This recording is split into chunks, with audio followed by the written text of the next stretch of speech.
오늘 본문은 전쟁에 관한 내용입니다. 다윗이 주변국들과 전쟁을 치르고 승리했다는 내용을 다루고 있습니다. 오늘 본문 말씀을 통해서 오늘날 우리는 예수님을 따르는 자로서 어떤 전쟁을 치르고 있는지 함께 생각해 보도록 하겠습니다.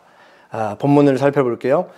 1절, 그 후에 다윗이 블레셋 사람들을 쳐서 항복을 받고 블레셋 사람들의 손에서 메덱 암마를 빼앗았다. 사무엘하 오늘 8장이죠. 지난주에 봤던 7장 시작하는 말씀인 1절에 이렇게 기록되어 있었습니다. 하나님께서 다윗 주변에 있는 원수들을 다 물질러 주셔서 다윗을 평안하게 살게 하셨다. 그렇기 때문에 오늘 본문에 나오는 전쟁 기록은 아마도 시간 순서상 사무엘하 7장에 있었던 내용보다는 더 앞에 있었던 일로 보여집니다. 그래서 하나님께서 어떠한 과정을 통해 다윗 왕국에게 승리를 주셨고 평화를 주셨는지 소개하고 있는 내용으로 이해하시면 될 것 같습니다. 첫 번째 전쟁 상대가 어느 나라죠? 블레셋입니다. 블레셋은 이스라엘의 오랜 주적이었죠. 굉장히 긴 시간 동안 이스라엘을 압제하고 조공을 받으면서 괴롭혀왔던 민족이었습니다. 사울이 왕으로 다스리던 때는 블레셋을 함부로 건드릴 수 없을 만큼 블레셋은 막강한 사람들이었습니다. 사무엘하만 놓고 보아도 이미 과거에 두 차례나 다윗이 왕으로 오르자마자 블레셋이 다윗 왕국을 쳐들어왔고 두 번 모두 다윗은 승리를 거뒀습니다. 과거에는 블레셋이 공격을 왔다. 그러니까 이스라엘 입장에서 공격을 받은 것이라면 이번에는 다윗이 블레셋을 쳐들어갑니다. 그래서 블레셋 사람들의 손에서 무엇을 빼앗다라고 그렇게 얘기하고 있죠? 메덱 암마. 오늘 우리가 읽는 성경 각주 아래쪽에 보면은 이 메덱 암마를 뭐라고 설명하고 있어요? 모성의 굴레 이렇게 돼 있죠. 여기서 모성은 모성본능할 때 모성이 아니에요. 어미 모자는 같은데 성이 성자입니다. 그래서 다윗이 블레셋을 쳐들어가서 블레셋의 제일 중요한 성읍을 빼앗았다라는 그런 의미입니다. 그래서 같은 본문을 다루고 있는 역대상 말씀을 보면 이 메덱 암마를 뭐라고 소개하냐면 가드와 그 동네라고 그렇게 기록하고 있습니다. 블레셋에 5개의 주요 도시가 있는데 그 중에 제일 중요한 도시였던 가드와 그 주변을 다윗이 다 점령을 했다라는 것을 알 수 있죠. 이 가드 되게 유명한 도시잖아요. 그 블레셋 최고의 장수 골리앗이 가드 출신이기도 하고 다윗이 사울을 피해서 블레셋으로 망명했을 때 도망갔던 동네가 바로 이 가드라는 지역이었습니다. 그 도시가 제일 중요한 도시였는데 다윗이 쳐들어가서 이 제일 중요한 도시인 가드, 메덱 암마를 빼앗았다 그렇게 기록하고 있습니다. 그 말은 다윗이 블레셋을 완전히 자기 수하에 두었다라는 것을 얘기하는 것입니다. 지도를 보시면은 여기 녹색 부분이 당시 다윗 왕국이에요. 아주 작죠. 작은 나라예요. 그래서 이제 메덱 암마를 빼앗고 좌측 서쪽에 있는 블레셋을 정복을 했다라고 그렇게 기록을 하고 있는 것입니다. 오늘 좀 지도를 계속 좀 살펴보도록 할게요. 자, 두 번째 전쟁입니다. 2절. 다윗이 또 모압을 쳐서 그들로 땅에 엎드리게 하고 줄로 재어 그 2줄 길이의 사람은 죽이고 1줄 길이의 사람은 살리니 모압 사람들이 다윗의 종들이 되어 조공을 드렸다. 다윗이 두 번째로 모압과 전쟁을 합니다. 그리고 모압 사람들과 전쟁을 벌여서 살아남은 사람들이 있을 거 아니에요. 여기서 군인을 얘기해요. 모압 군인들을 전부 모아서 3분의 2는 다 죽이고 3분의 2는 살려뒀다라고 그렇게 기록하고 있습니다. 다윗이 왜 3분의 2의 사람들은 다 죽였을까요? 혹시 일어날지 모르는 전쟁에 대비해서 그 싹을 자르기 위해 3분의 2의 군인은 다 죽였던 것입니다. 그리고 3분의 1은 살려뒀던 거죠. 그리고 모압으로부터 이제 조공을 받기 시작하는 것입니다. 다윗의 나라가 점점 부를 축적하기 시작하는 것이죠. 그래서 보면 통일왕국, 다윗의 통일왕국이 있고 좌측 블레셋 점령을 했죠. 이제 보면은 오른쪽에 동쪽에 모압도 점령을 했습니다. 그리고 세 번째 전쟁입니다. 제가 4절까지 읽을 테니까 여러분이 5절 읽어주시면 되겠습니다. 르호보의 아들 소바왕 하다데셀이 자기 권세를 회복하려고 유브라데 강으로 갈 때에 다윗이 그를 쳐서 그에게서 마병 1700명과 보병 2만 명을 사로잡고 병거 100대의 말만 남기고 다윗이 그 외의 병거의 말은 다 발의 힘줄을 끊었더니 다메섹의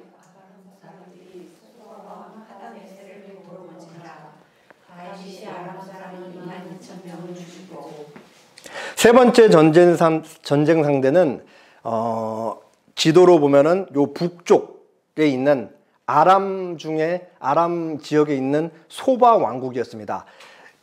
지금 아람을 기준으로 했을 때 이스라엘은 남쪽에 있잖아요. 남쪽에서 이스라엘이 블레셋이랑도 싸우고 모압이랑도 싸우고 에돔이랑도 싸우고 암몬이랑도 늘 싸우면서 여기서도 이제 사실은 패권 다툼이 있었는데 북쪽 아람 지역에서도 패권 다툼이 늘 있었던 거예요. 여기서도 작은 왕국들이 여러 개로 나뉘어져 있었다 그래요. 이때 당시에.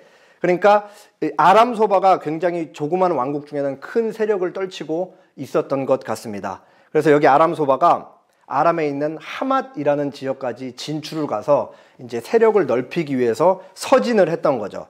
그때 북진을 하던 다윗 세력과 만나서 전쟁을 벌이고 다윗이 아람 소바 이 나라 사람들을 물리칩니다. 그러니까 아람 소바의 속국이었던 조금 남쪽에 있던 다메섹의 아람 사람들이 북진을 해서 아람 소바를 돕죠. 그 역시도 다윗이 승리를 거둡니다. 그래서 여기서부터 많은 전리품을 취하고 그렇게 전리품을 예루살렘에 갖다 놉니다. 이로써 북쪽의 일부 지역이 다윗의 수하에 들어오게 됩니다. 이 지도를 잘 보셔야 돼요. 지금 조그만 이스라엘에 지금 벌써 서쪽이 점령되고 동쪽 일부가 점령되고 북쪽 일부가 점령되는 것입니다. 그리고 그 다음에는 전쟁이 아니라 왼쪽에 있는 하맛이 다윗에게, 하맛이라는 나라가 다윗 왕국의 화친 정책, 평화 정책을 취하는 내용입니다. 8절, 9절, 10절. 하맛 왕 도이가 다윗이 하다네셀의 온 군대를 쳐서 무찔렀다 함을 듣고 도이가 그의 아들 요람을 보내 다윗 왕에게 문안하고 축복하게 하니 이는 하닷에셀이 도이와 더불어 전쟁이 있던 터에 다윗이 하닷에셀을 쳐서 무찔름이라. 요람이 은그릇과 금그릇과 놋그릇을 가지고 온지라. 아람 소바가 서진을 해서 아람 하맛을 점령하라고 할 때 다윗이 쳐서 아람 소바를 무찌르죠. 그래서 득을 본 사람이 뭐예요? 위험을 피한 사람이 바로 하맛 왕국이었습니다. 그래서 이게 하맛 왕국의 왕 도이가 다윗이 승리했다는 얘기를 듣자 이제 그 고마움을 표하기 위해 아들 요람을 보내서 많은 조공을 그렇게 드립니다. 그러니까 화친 정체를 핀 건데 이제 앞으로 우리는 너희에게 조공을 바칠 테니까 우리를 잘 좀 봐줘. 그렇게 평화 조약을 맺자고 얘기를 했던 거죠. 그래서 하맛까지 다윗의 수하에 들어오면서 북쪽이 완전하게 점령이 되고 정리가 됩니다. 그리고 11절 12절에 보면 오늘 본문이 기록하고 있지는 않지만 다윗이 점령했다는 내용이 두 군데가 더 나와요. 어디냐면 북서쪽에 있는 아말렉 그리고 오른쪽에 있는 암몬 지역까지 다윗이 점령을 했다라고 그렇게 얘기를 하고 있습니다. 그러면은 이제 지도상에 거의 다 정복했어요. 딱 한 군데가 남았죠. 어디가 남았죠? 그 주황색 글씨 중에?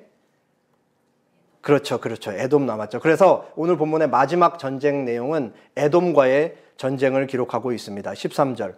다윗이 소금 골짜기에서 에돔 사람 18,000명을 쳐서 죽이고 돌아와서 명성을 떨치니라. 다윗이 에돔에 수비대를 두되 온 에돔에 수비대를 두니 에돔 사람이 다 다윗의 종이 되니라. 다윗이 어디로 가든지 여호와께서 이기게 하셨더라. 오늘 사무엘하 8장 전체로 놓고 보면 14절 지금 읽은 14절 말씀과 6절에 반복되는 두 번 기록되어 있는 말씀이 있어요. 자, 그러면 주황색으로 기록된 말씀과 빨간색으로 기록된 말씀이에요. 첫 번째, 다윗이 수비대를 두었다. 그렇게 기록을 하고 있습니다. 근데 어디를 수비대를 두었냐? 보시면은 여기 연두색으로 동그라미 쳐져 있는 부분 보이세요? 북쪽에는 다메섹 아람의 수비대를 둔 거고 남쪽에는 에돔의 수비대를 뒀습니다. 에돔 점령했죠. 그럼 다윗이 왜 여기에 수비대를 두었을까? 이때 당시에 이렇게 쭉 내려오는 왕의 대로라고 하는 굉장히 중요한 무역로가 있었어요. 무역로에는 어떤 사람들이 많이 지나다니는 거예요? 상인들. 그럼 상인들이 이 길을 지날 때 오늘도 요즘도 우리가 고속도로, 민간 고속도로 지내면 뭐를 지불해야 돼요? 통행료를 지불해야 되잖아. 그러니까 이 무역로를 지날 때 사람들이 이 세금을 내야 되는 거죠. 그래서 여기 이 왕의 대로가 얼마나 중요한 무역로냐면 위에 오늘날 터키 지방 쪽에서도 내려오고 유프라테스 강 쪽에서도 오고 여기 동쪽에서도 오고 그리고 바닷가에서도 배를 대서 오고 그렇기 때문에 이 왕의 대로가 너무 중요한 무역로였고 그 왕의 대로 북쪽에 아람 다메섹 쪽에 수비대를 주둔시키고 그리고 남쪽 끝, 이 아래쪽으로 더 내려가면 지도상에는 보이지 않지만 서쪽에 어느 나라가 있어요? 이집트라는 큰 나라가 있었잖아요. 그러니까 상인들이 그쪽으로 내려오고 이집트에서 상인들이 북쪽으로 올라올 때 여기를 반드시 지나야 되니까 남쪽에 있는 에돔의 수비대를 둠으로써 이렇게 지켰던 것이죠. 그러면은 암몬과 모압에는 왜 수비대를 주둔시키지 않았느냐? 그 이유는 상대적으로 가깝기 때문에 그래요. 이스라엘에서 바로 관할을 할 수 있고 대응을 할 수 있기 때문에 그렇게 두지 않았던 것입니다. 이게 첫 번째로 반복되는 수비대를 둔 이유고 두 번째 어떤 표현이 반복되어 있죠? 여호와께서 다윗이 가는 곳마다 이기게 하셨더라. 그러니까 지금 이 표현은 다윗이 벌이는 정복 전쟁의 성격을 잘 말해주고 있는 것입니다. 이 전쟁은 하나님의 전쟁인 것을 우리가 알 수가 있어요. 하나님께서 이미 아주 오래전부터 아브라함에게 땅의 경계를 약속하셨고 하나님께서 이스라엘 백성에게 주신 땅을 약속하셨고 그 약속을 동일하게 모세에게서 주셨고 여호수아에게도 또 동일한 약속을 주셨거든요. 근데 여호수아와 함께 이스라엘 백성이 가나안을 점령할 때 하나님께서 말씀하신 땅을 다 점령하지 못합니다. 근데 이 하나님께서 하신 약속이 다윗 왕국에 이르러서 완전하게 성취가 된다라는 것을 우리가 알 수가 있습니다. 그래서 다윗은 하나님께서 약속하신 땅의 경계까지 땅을 다 정복을 하고 나라를 하나님의 뜻에 맞게 정의와 공의로 다스립니다. 그리고 내각을 구성해서 뭐 제사장 그룹도 다시 조직을 좀 잘하고 군인 조직도 정비를 잘하고 해서 나라를 아주 잘 다스렸다 하는 게 오늘 본문의 내용입니다. 우리는 오늘 다윗의 정복전쟁 관련된 내용을 보았죠. 근데 우리가 그냥 본문을 보면은 뭐 그냥 글자를 읽고 하나님께서 이기게 하셨다라는 내용을 보면은 그냥 쉽게 다 일이 일사천리로 해결됐겠구나 하는데 사실은 우리가 본문을 그냥 쉽게 읽을 수 없는 이유가 있죠. 왜냐하면 이거는 전쟁과 관련된 기록이기 때문에 그런 거죠. 그래서 전쟁은 사활이 걸려 있는 거잖아요. 거기에는 살고 죽는 것밖에 없는 거죠. 전쟁에는. 그렇기 때문에 전쟁은 아주 치열하다라는 것을 우리는 잘 알고 있습니다. 오늘날 우리는 신약시대에 살고 있습니다. 신약시대에는 다윗시대에 벌였던 우리가 물리적인 전쟁을 하지는 않습니다. 성경에서 신약성경에서 끊임없이 그리스도인들이 하는 전쟁에 대해서 어떤 전쟁이라고 얘기를 하고 있어요? 영적 전쟁을 벌이고 있다 그렇게 얘기를 합니다. 근데 우리가 벌이고 있는 영적 전쟁은 다윗이 실질적으로 칼을 들고 방패를 들고 활을 들고 했던 전쟁과 같이 굉장한 구체성을 갖고 있다는 것을 우리는 잘 알고 있습니다. 그러니까 막 그 단순히 눈에 보이지 않는 악의 세력에 대항해서 기도로서 그 악의 세력을 물리친다 라는 정도가 영적 전쟁이 아니라 이거예요. 그거보다 훨씬 구체성을 띈다. 그러니까 막 눈 감고 기도하면서 막 귀신을 쫓으면 막 주변에 있던 귀신들이 막 떠나가고 이런 수준의 영적 전쟁이 아니라 이거예요. 우리가 하는 전쟁은, 우리가 하는 영적 전쟁은 직접적이든 간접적이든 전부 죄와 관련이 있습니다. 죄와. 그리고 사단이 죄를 이용해서 우리를 공격하기도 하고 우리 내재적으로 자리하고 있는 죄가 끊임없이 우리를 괴롭히기도 하고 그렇기 때문에 죄와 반드시 관련이 있을 수밖에 없어요.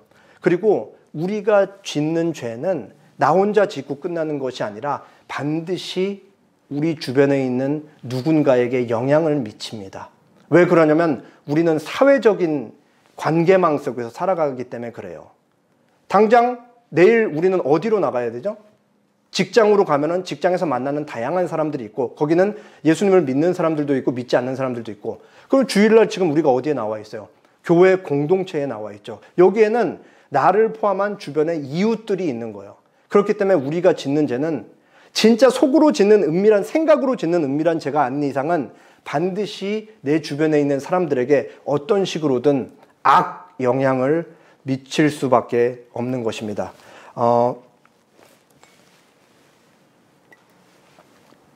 하나를 예로 들어볼게요. 이제 바람 피는 거 있잖아요. 불륜. 이게 굉장히 사회적인 문제인 거죠. 사실은. 불륜이라는 것은 당사자들만 놓고 볼 때는 뭐라고 얘기를 하는 거예요? 우리 그냥 사랑하고 있다. 우리 사랑하게 해달라라고 얘기를 하는 거죠. 근데 사실은 상대가 가족이 있고 상대의 배우자가 있고 상대의 자녀들이 있고 또 다른 상대의 배우자가 있고 자녀들이 있다고 생각을 해보세요.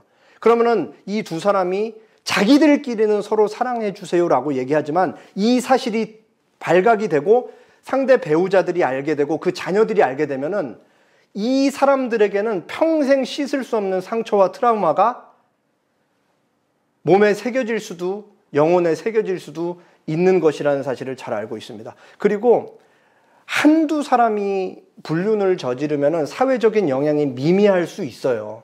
근데 사실 나가보면은 도처에 이 잘못된 불륜 행각을 하는 사람들이 너무 많죠. 그렇기 때문에 이 불륜처럼 심각한 사회적인 문제가 어디 있겠습니까?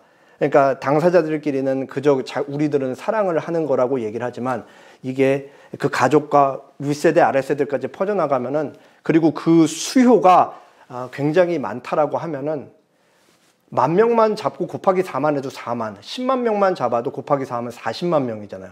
이거 얼마나 많은 수치인지 알 수가 있습니다. 그렇기 때문에 우리가 7계명이 말하는 간음하지 말라는 하나님의 법 있잖아요. 이게 사회적인 문제라고 생각하고 이건 오늘날 우리의 삶에 적용한다라고 생각하면 이게 굉장히 입체적으로 우리에게 다가오는 것입니다. 간음을 예로 들었지만 사실 모든 죄가 비슷해요. 제가 여러분 몰래 어떤 은밀한 죄, 그치만 실질적인 죄를 계속해서 반복해서 짓고 있다고 해볼게요. 그러다가 어느 순간 시점에 그 죄가 드러났어요. 그러면은 돌이킬 수 없는 죄이기 때문에 이 교회가 이제 그냥 깨진다 이런 정도로 끝나는 건가요? 저는 면직되고 이제 목사로 살지 않고 교회가 깨진다 그런 정도로 끝나는 것이 아니죠. 여기 있는 사람들이 깨진 교회 때문에 상처를 받고 그리고 어쩌면은 앞으로 남은 생을 살아가면서 교회를 다닐 때 평생 목사에 대해서 신뢰를 하지 못할 수도 있고 더 심각하게는 사실 어떤 경우에는 교회를 아예 떠나는 일도 사실 우리 주변에서 일어나고 있기도 합니다. 근데 이거는 목사인 저에게만 해당하는 게 아니라 여러분 한 사람 한 사람들에게 다 해당하는 것이죠. 그러니까 누군가 한 명이 죄를 짓고 그게 우리가 알게 되면 우리 모두가 거기서 다 같이 상처를 받고 그게 영향을 받는다라는 사실을 우리가 알 수가 있습니다. 우리가 사회 속에 존재하기 때문에 그래요. 그래서 사도 바울은 디모데후서 2장에서 예수님을 따른다라는 게 뭔지 그리고 신자 그리스도인이 예수님을 따르면서 하는 영적 전쟁이 무엇인지를 이렇게 얘기를 하고 있습니다. 같이 읽어볼까요? 너는 그리스도 예수의 좋은 병사로 나와 함께 고난을 받으라. 병사로 복무하는 자는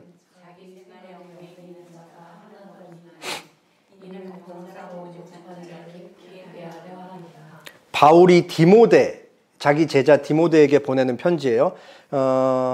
동시에 우리 모든 그리스도인들에게 하는 얘기라고 할 수 있죠. 바울이 그리스도인을 얘기를 하는데 한 가지 비유를 들어요. 어떤 비유를 들죠? 군인이라는 비유를 듭니다. 너는 그리스도 예수의 좋은 병사로 군인으로서 나와 함께 고난을 받으라. 그러면서 군인은, 병사는 자기 일상생활에 얽매이는 사람이 아니다. 그렇게 권하고 있죠. 종교개혁자 칼빈의 이 해설을 들어보면 이렇게 얘기합니다. 군기의 원칙은 어떤 사람이 군에 입대하는 순간 그는 자기 가정과 자신의 모든 업무를 뒤에 남겨두고 전쟁에 대해서만 생각하는 것이다. 마찬가지로 우리도 그리스도에게 전적으로 헌신하기 위해서는 이 세상의 모든 속박에서 벗어나지 않으면 안 된다. 제가 그 21살에 그 군대에 갔거든요. 훈련소에 입대했을 때 진짜 너무 충격을 받았어요. 아직도 생생한데 들어가서 뭐 정리하고 이제 생활을 해야 되니까 생활 필수품을 나눠주는데 어떻게 나눠주냐면 이제 우리 그 훈련병들을 가르치는 훈련병 조교들이 있잖아요. 그분들도 다 군인이죠. 2년 동안 복무하는 분들인데 이분들이 이렇게 기역자로 쭉 서 있고 그 앞에 상이 있어요. 그럼 그 위에 팬티도 놓여 있고 뭐 속옷도 있고 뭐 내복도 있고 양말도 있고 뭐 막 잔뜩 있어요. 거기서 큰 백을 하나 주고 훈련병들 목에 이걸 다 걸게 하는 거예요. 그리고 훈련병들은 그냥 거기를 이렇게 지나가는 거예요. 기역자를. 그러면 옆에서 그 교관, 그 조교들이 이 앞에 있는 물건들을 전부 다 이 큰 백에 던지는 거예요. 제가 거기 지나가면서 21살 때 얼마나 지금 20년이 넘게 지났는데도 기억이 생생하고 그때 무슨 생각을 했냐면 야, 이거는 개다. 나는 인간이 아니다. 이 생각을 했어요. 인간의 존엄성은 거기 없는 거예요. 그냥 나는 거기 군대에 들어가서 훈련받고 제대할 때까지 2년 동안은 오직 하나만 생각해야 되는구나 라는 것을 그때 생각했습니다. 군인이 생각해야 되는 단 한 가지가 뭐예요? 국가의 충성이잖아요. 그리고 나라를 지키는 거죠. 그렇기 위해서 군대에 가서 뭘 배우는 거예요? 총 쏘는 법을 배우고 유격 훈련을 하고 비상시에 어떻게 해야 되는지 대처하는 법을 배우고 그리고 전쟁을 하기 위해선 체력을 길러야 되니까 매일 아침 새벽같이 일어나서 그렇게 운동장을 몇 바퀴씩 뛰고 그렇게 하는 것입니다. 군대에 가는 순간 모든 게 다 끊겨요. 군대 가기 전에는 원하는 시간에 자고 원하는 시간에 일어나고 원하는 사람들을 만나고 원하는 것을 먹을 수 있는데 군대에 가는 순간 이 모든 건 다 끊기잖아요. 가족도 없고 친구도 없고 거기는 오직 총만 있는 거예요. 그리고 국가에 대한 충성만 있는 거죠. 일상생활로부터 다 단절되는 거라고요. 바울이 왜 군인 비유를 들고 있겠어요? 그리스도인들에게 권면하면서 너희는 군인이다 이렇게 얘기를 하는 거죠.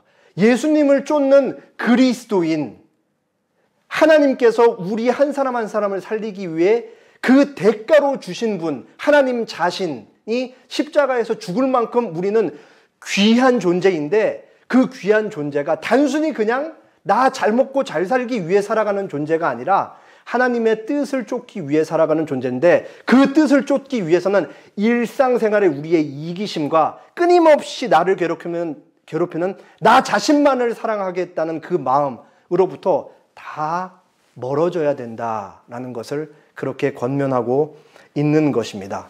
여러분 그런 생각 해보셨어요? 성령 하나님께서 우리와 함께 계시잖아요. 그래서 우리가 진리에 입각해서 생활하고 말하고 누군가 관계를 맺으면서 살아가기 위해 성령 하나님께서 우리를 늘 도우시죠. 근데 우리가 예수님 믿고도 너무 좋아하는 게 뭐예요? 복이잖아요, 복. 그러면은 성령님이 왜 복령님이 아니고 성령님이겠어요? 첫 번째는 그 성령 할 때 성자가 거룩할 성자잖아요. 하나님이신 성령 하나님께서 철저하게 분리되었다는 의미고 그리고 성령 하나님께서 우리에게 하시는 주된 일이 뭐냐면 우리를 거룩하게 하시는 일이기 때문에 그런 거예요.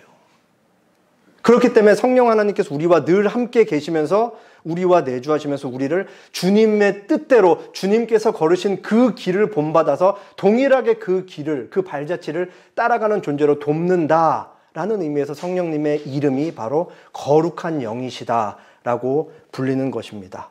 그래서 사도 바울은 읽은 말씀 마지막 부분에 뭐라 그러면 이는 병사로 모집한 자를 기쁘게 하려 함이라. 먹든지 마시든지 무엇을 하든지 그리스도인은 오직 우리를 부르신 하나님과 예수님을 기쁘게 하기 위해 존재한다라는 것을 다시 한번 바울이 주지시키고 있는 것입니다.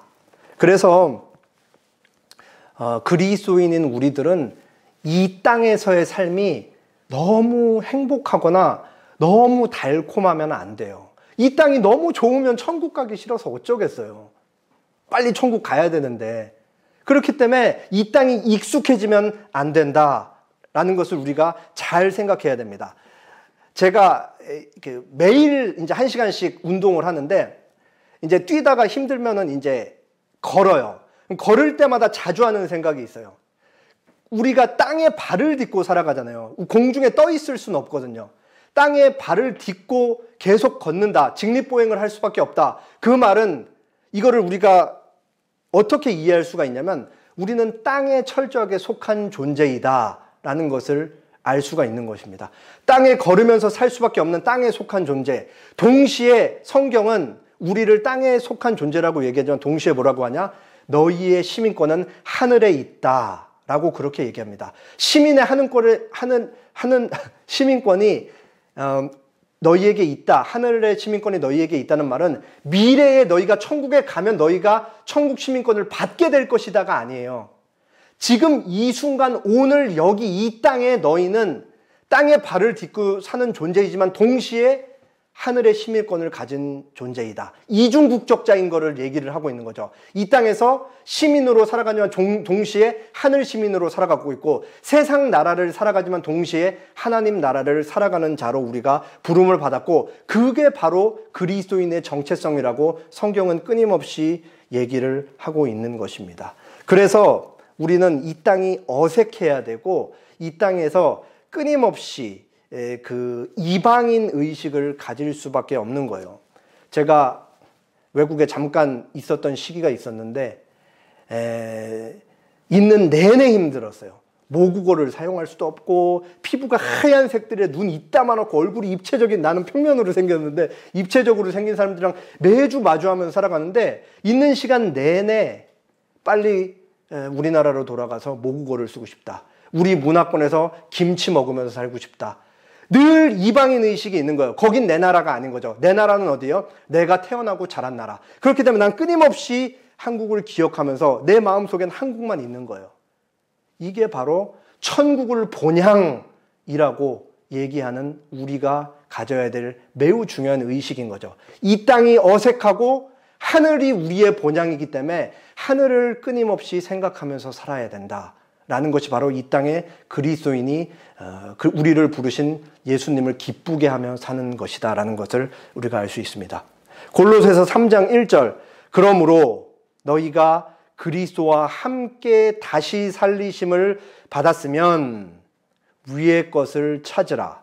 거기는 그리스도께서 하나님 우편에 앉아 계시느니라. 위의 것을 생각하고 땅의 것을 생각하지 말라. 이게 이제 아까 디모데 후서로 치면 땅의 것이 뭐예요? 일상생활이 되는 것이죠. 그리고 제가 말씀드렸던 우리의 이기심과 자기사랑이 되는 거예요. 이걸 다 배제하기 위해 애쓰면서 위의 것을 생각하라. 그렇게 얘기합니다. 저의 투박한 말로 표현하면 좀 그러니까 탁월한 문학가의 이 힘을 빌어서 이 골로새서 3장 1, 2절 땅의 것을 생각하지 말고 위의 것을 생각해라 라는 말을 이승우 작가의 표현으로 들어보도록 하겠습니다. 먹는 것, 소유하는 것, 지배하는 것에 지배당한 땅의 세계는 존재하는 것, 공유하는 것, 사랑하는 것에 관심을 둔 하늘 세계와는 같을 수 없다. 땅의 세계는 통속의 세계이고 하늘의 세계는 초월의 세계이다. 지나치게 일상적인 관심에만 매달릴 때 통속적인 것에 궁극적 의미를 부여하려고 시도할 때 우리는 우리의 욕망을 신으로 삼는 잘못에 빠져들게 된다.